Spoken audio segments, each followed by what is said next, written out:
हे साईनाथ महाराज, इन चरणों को छोड़कर अब कहीं नहीं जाना। आपकी सर्वव्यापकता का अनुभव सदैव हृदय में होता रहे। द्वैत दृष्टि का अंत हो जाए, अंधकार का नाश हो जाए और अज्ञानता का पतन हो जाए और हृदय में आपके दर्शन होने लगे, हमें सर्वव्यापकता का अनुभव होने लगे। हे साईनाथ महाराज, ऐसा लगता है इस संसार में आपकी जीवनी सुनने के बाद कि आप सभी प्राणियों में, सभी मनुष्यों में, सभी में आपका वास है। ये दृश्यमान जगत, ये अदृश्यमान जगत और जो कुछ हमको दिखाई देता है, जो नहीं दिखाई देता है, यह सब तुम्हारा ही स्वरूप है। हमारे अंदर भेद दृष्टि, अंधकार और अहंकार को लेस मात्र भी मत रहने दो और अपने चरणों को हमारे हृदय में स्थापित कर दो। अब इन चरणों से हमें अलग नहीं होना चाहिए, हम इन चरणों से अलग नहीं होना चाहते। तमाम श्रोता दर्शक माउली जो आपकी कथाएं सुनते हैं, मैं उनके हृदय में आपको ही देखना चाहता हूँ। मैं उनके चरणों को प्रणिपात करता हूँ। उनके चरण और आपके चरण भिन्न नहीं है। इन चरणों को अब छोड़कर नहीं जाना चाहता। बोलिए सच्चिदानंद सद्गुरु साईनाथ महाराज की जय। हे साईनाथ महाराज के बेटा बेटियों, आप 40वें अध्याय की कथा सुन रहे हैं। इसके पहले आपने बीवी देव की कथा सुनी, जो प्रथम क्लास के न्यायाधीश थे, फर्स्ट क्लास ऑफिसर थे, डहाणू के, मुंबई डहाणू क्षेत्र में रहते थे। ठाणा उनका जिला था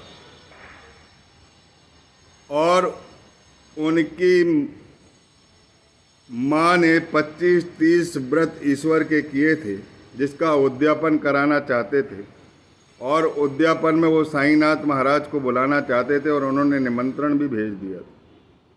साईनाथ महाराज ने वचन दिया था कि जो मुझे प्रेम पूर्वक बुलाता है, मैं अपना सर्वस्व न्यौछावर करके इस आमंत्रण को स्वीकार करता हूँ और अवश्य पहुँचता हूँ।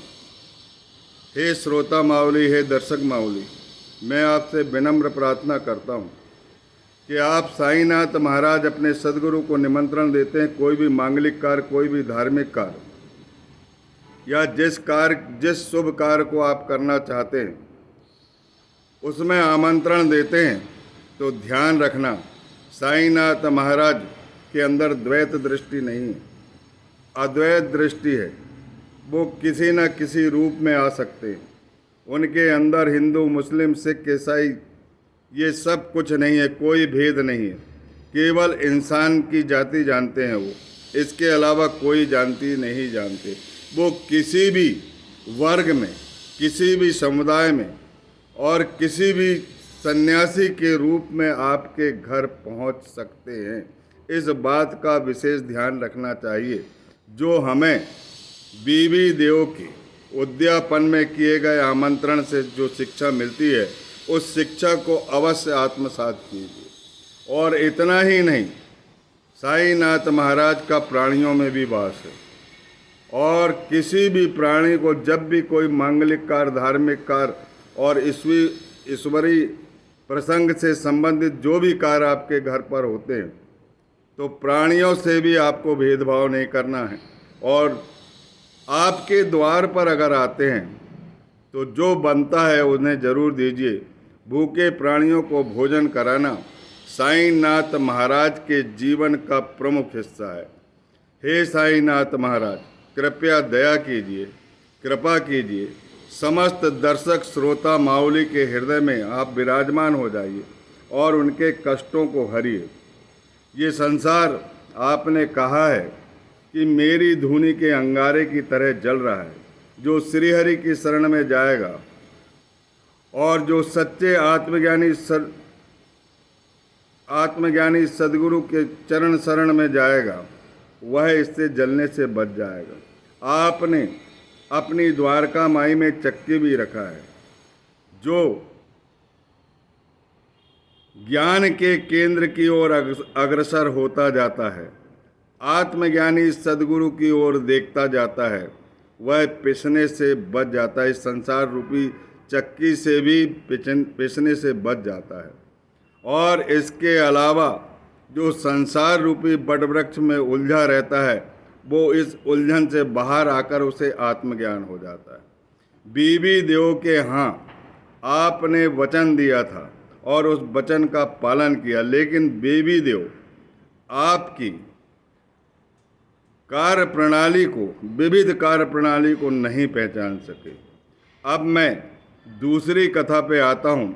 सन 1910 से हेमांडपत आपके साथ है और सन 1917 की बात है, बांद्रा की बात है। होलिका पूर्णिमा उत्सव के दिन ब्रह्म मुहूर्त में हेमांडपत को सपना आता है, हे बेटा बेटी, साईनाथ महाराज अपने ड्रीम साईं हैं। अगर सच्चे मन से उनकी आराधना करोगे, आर्तनाद करोगे, उन्हें पुकारोगे, तो वो तुम्हें स्वप्न में जरूर कोई ना कोई उपदेश देंगे। मेरे साथ जीवन में स्वप्न का सिलसिला बहुत चला है। साईनाथ महाराज ने मुझे पल पल स्वप्न देकर इस जिंदगी को जीने की शक्ति प्रदान की है। हे बेटा बेटियों, प्रेम करना सीख जाओ। इन चरणों को छोड़कर अब कहीं नहीं जाना है। जो भगवद गीता में जो 34वां श्लोक समझाया है, तद विद्धि प्रणिप्रातेन परिप्रश्नेन सेवया उपदेशयन्ति ते ज्ञानम ज्ञानिनस् तत्वदर्शिनः। आत्मज्ञानियों के शरण में जाओ। पंच प्राण, पांचों इंद्रियां उनके चरणों पर निछावर करके ये मान लो कि ये शरीर जो है, ये जीवन जो है, उनके चरणों के निमित्त बना है और उनसे आत्मज्ञान लो। वो तुम्हारे कष्ट भी हरेंगे, अन्न और वस्त्र की कोई कमी नहीं होने देंगे, धन का कभी अभाव नहीं होगा और आपको आत्मज्ञान देंगे और इस भवसागर से पार लगाएंगे। बोलिए सच्चिदानंद सद्गुरु साईनाथ महाराज की जय। जब बीबी देव को ये पता लगा कि साईनाथ महाराज आए थे और सारे वक्तव्य की उन्होंने विवेचना की और जो घटित घटना को जानकर उन्हें बहुत पश्चाताप हुआ और वो जान गए साईनाथ महाराज की सर्वव्यापकता, जो मनुष्य में नहीं समस्त प्राणी जगत में है। निर्जीव जगत भी वही है और सजीव जगत भी वही है, दृश्यमान जगत भी वही है, अदृश्यमान जगत भी वही है।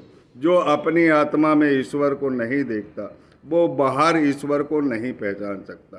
भेद दृष्टि प्रभु राम भी उन्हें बर्दाश्त नहीं करते, भगवान कृष्ण भी बर्दाश्त नहीं करते। उनके मन में कोई जाति पाति नहीं है, तो हमारे मन में जाति पाति क्यों लाएंगे? किसी भी इंसान की पूजा ईश्वर मानकर की जा सकती है और साईनाथ महाराज तो साक्षात संत शिरोमणि हैं। पिछली कथाओं से आप जान चुके हैं। हेमांडपत को सुबह सुबह स्वप्न आता है होलिका पूर्णिमा के दिन कि मैं आज दोपहर में तुम्हारे यहाँ भोजन करने आ रहा हूँ। हेमांडपत अच्छे से जान जाते हैं कि साईनाथ महाराज जो कहते हैं वो होता है। वही स्वप्न का वृतांत वो अपनी पत्नी से बताते हैं और पत्नी कहती है कि साईनाथ महाराज कभी नीम गांव रुई राहता से कभी बाहर नहीं गए, कभी रेलगाड़ी का मुंह उन्होंने देखा नहीं और वहाँ पर जो पूजन की थाली है, भोग की जो थाली है, विविध प्रकार का उन्हें भोग लगता है, उस भोग को छोड़कर अपने यहाँ रूखे सूखे भोजन करने क्यों आएंगे? लेकिन हेमांडपत कहते हैं कि अपन कुटुंब का भोजन कर रहे हैं होलिका उत्सव के दिन, थोड़ा सा चावल अधिक बना लेने में क्या हर्ज है? साईनाथ महाराज ने कहा है कि उन्हें जाने आने के लिए किसी साधन की आवश्यकता नहीं है। वो किसी न किसी रूप में अवश्य पधारेंगे, ऐसा मेरा विश्वास कहता है। उनकी पत्नी उनकी आज्ञा का पालन कर लेती है और थोड़ा सा चावल अधिक बना लेते हैं और साईनाथ महाराज की प्रतीक्षा करते रहते हैं। दोपहर का समय रहता है, 2 कतारें लग जाती है। दोनों तरफ पत्तल बिछाई जाती है। पत्तल के चारों ओर सुंदर रंगोली बिछाई जाती है।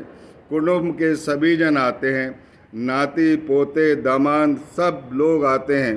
भाई बंद जितने भी लोग उन्होंने निमंत्रित किया था कि साईनाथ महाराज आने वाले, और उत्साह भी उन्हें बहुत अधिक था।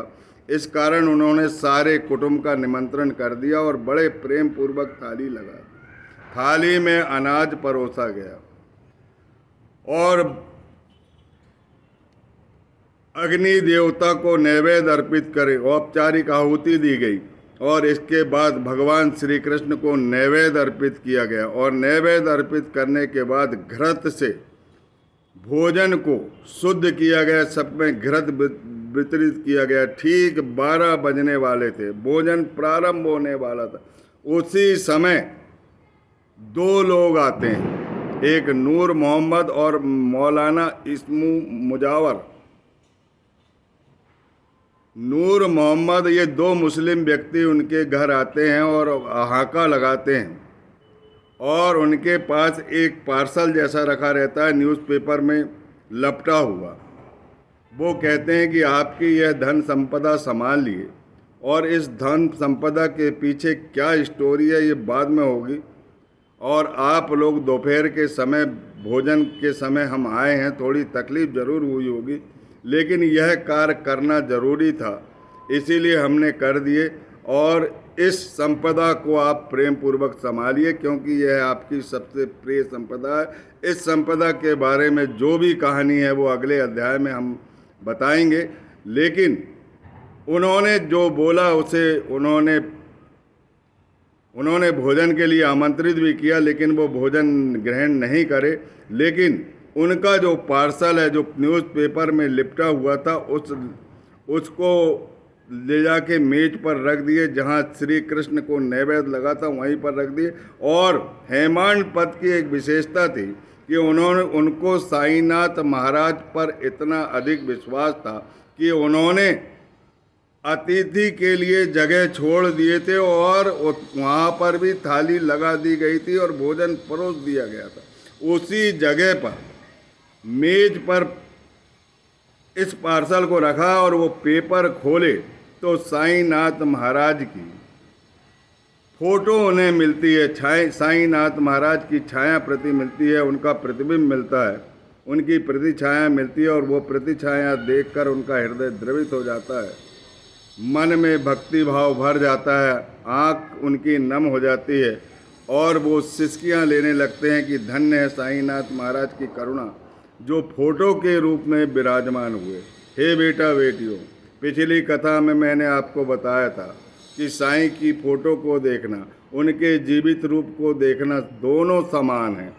क्योंकि बाला बुआ सुतार की कहानी, जो बम्बई के रहने वाले थे, जो आधुनिक तुकाराम कहे जाते थे, जिन्होंने एक दुकान पर, फोटो की एक दुकान पर एक साधु की फोटो देखी जिसकी दाढ़ी बड़ी हुई थी, सर पे कफनी बंधी हुई थी, और ऐसा लग रहा था उनको फोटो देखकर कि ये किसी बात की चिंता में डूबे हुए। साईनाथ महाराज को एक ही चिंता रहती है, चाहे उनकी फोटो देखो, चाहे आज मूर्ति देखो, चाहे समाधि देखो, चाहे द्वारका माई जाओ, चाहे गुरु स्थान जाओ और चाहे चावड़ी जाओ, ऐसा लगता है कि साईनाथ महाराज हमारी चिंता कर रहे हैं।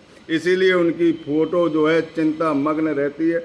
और चिंता मग्न अवस्था में देखकर बाला बुआ सुतार ने दोनों हाथ से प्रणाम किया कि आप जो भी संत हो मेरा प्रणाम स्वीकार किए। और 4 साल बाद जब शिरडी पहुंचते हैं तो साईनाथ महाराज उन्हें प्रेम पूर्वक कहते हैं कि ये मेरी और आपकी पहली मुलाकात नहीं है, मैं 4 साल पहले से तुम्हें जानता हूँ।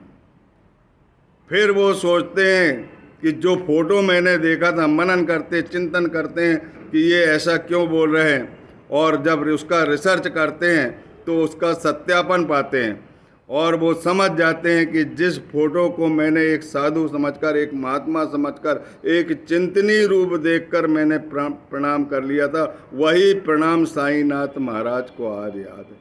उनकी सर्वव्यापकता धन्य है। फिर हेमांड पद उस फोटो को अतिथि के स्थान पर रखते हैं और घृत जब वितरित हो जाता है तो सभी पंचों को साईनाथ महाराज का जयकारा लगाकर, सभी कुटुंबियों को जयकारा लगाकर और अन्न का मंत्र पढ़कर भोजन करना प्रारंभ कर देते हैं। और इस प्रकार फोटो के रूप में साईनाथ महाराज हेमांडपत के घर सन 1917 में होलिका पूर्णिमा के उत्सव में दोपहर को भोजन करते हैं और उसकी पुष्टि साईनाथ महाराज उनके सपने में पुनः करते हैं कि बहुत अच्छा भोजन कराए, मेरी आत्मा तृप्त हो गई।